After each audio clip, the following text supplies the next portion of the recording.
Itinaas na ang red alert status sa Cagayan dahil sa bahang dulot ng shear line at intertropical convergence zone.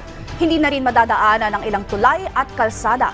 Ang detalye sa balitang pambansa ni Dina Villacampa ng Radyo Pilipinas, Tuguegarao. Dina?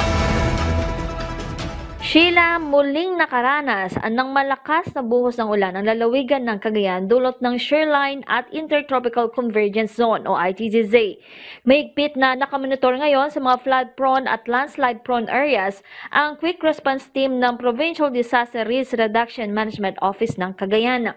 Ay kay PDRRMO Head Rueli Rapsing, bagamat dati nang naka-red alert ang status ng Quick Response Team ng probinsya dahil sa Yuletide season, isasama na rin nila ang bahang dulot ng shear line sa kanilang monitoring.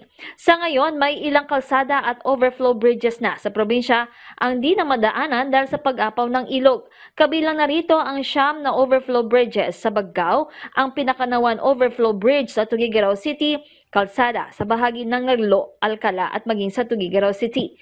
Nagpakawala na rin ng tubig ang Magat Dam kaninang alas 12 ng tanghali. Dahil dyan, Sheila, naka-standby na ang medical team, WASAR team at ang kagamitan ng provincial government para sa pagresponde. Hiniling naman ni Tuguegarao City Mayor Myla Tingke ang kooperasyon ng lahat.